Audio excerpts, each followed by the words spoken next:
Depuis quelques jours, cette vidéo fait le tour de la toile. Tu y vois des policiers empêcher l'accès de livraison de nourriture à un bâtiment occupé par des demandeurs d'asile.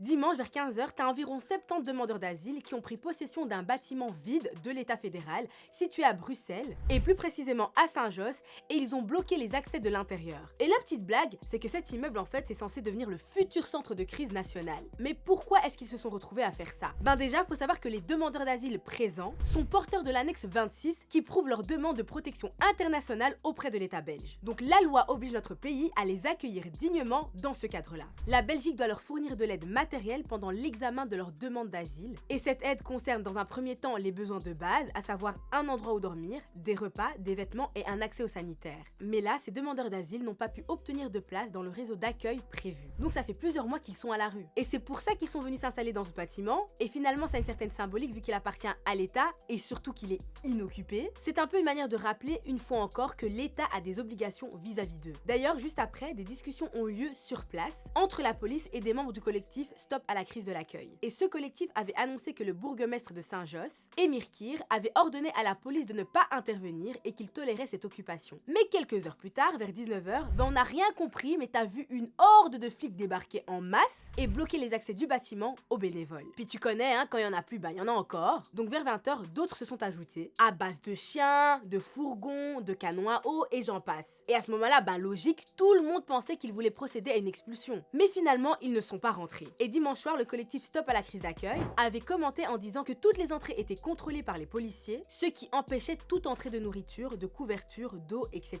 Et en fait, pour le collectif, il semblait vouloir jouer sur l'épuisement de la population sur place. Tous les soutiens qui voulaient faire rentrer des vivres dans le bâtiment y étaient empêchés et à partir de là, en fait, c'est parti en C. La police les a carrément gazés et menacés au flashball. Après, heureusement, un accord a été trouvé avec les associations et un premier ravitaillement a été effectué lundi. Mais moi, ce qui me bute dans tout ça, c'est que ça arrive juste quelques jours après que le gouvernement a annoncé avoir trouvé un accord pour répondre à la crise de l'asile en Belgique. Oui, parce qu'un mandat a été donné à Madame Demour, secrétaire d'État à l'asile et à la migration, pour qu'elle crée 2000 places supplémentaires structurelles, en plus des 8000 déjà activées ces derniers mois. Et quelques 2000 places seront par ailleurs libérées aussi. Ils ont aussi parlé de créer un village de 700 conteneurs avec l'objectif que tous les demandeurs d'asile puissent voir leur droit à l'accueil respecté avant l'hiver 2023-2024.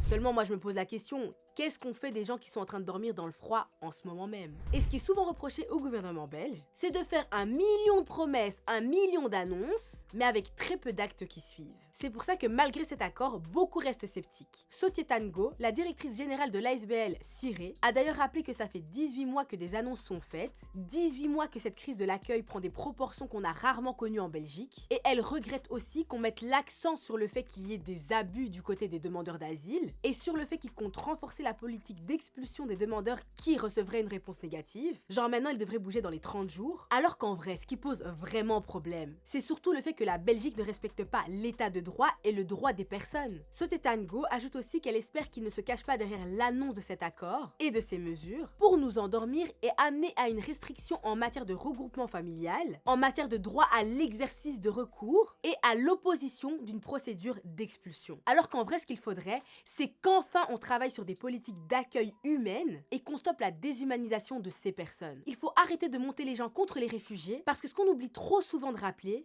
c'est que personne n'abandonne sa famille, son pays, ses souvenirs pour le plaisir. Au contraire, on sait très bien que ces personnes-là sont obligées de fuir. Et puis il faut quand même rappeler que parfois ces guerres sont déclenchées par des gouvernements occidentaux, comme ce fut le cas pour les États-Unis avec l'Irak ou encore l'Afghanistan. Donc finalement, aider ces demandeurs d'asile devient selon moi très vite une question de bon sens. Je pense qu'il est temps que chacun assume ses responsabilités. Mais aujourd'hui, la Belgique, ça fait des mois qu'elle fait face à une crise de l'accueil des demandeurs d'asile. Son réseau est saturé et même si quelques 8000 places sont déjà activées, plein de gens restent encore à la rue. Une situation qui a d'ailleurs déjà valu à la Belgique plusieurs milliers de condamnations judiciaires assorties d'astreintes au cours des dernières années. Parce que oui, le problème ne date pas d'hier. Et toi, est-ce que tu avais conscience de cette crise de l'accueil? Et qu'est-ce que tu penses de la gestion belge autour de cette crise? On en parle très vite en commentaire, mais en attendant, tu connais la chanson? Tu prends soin de toi la famille.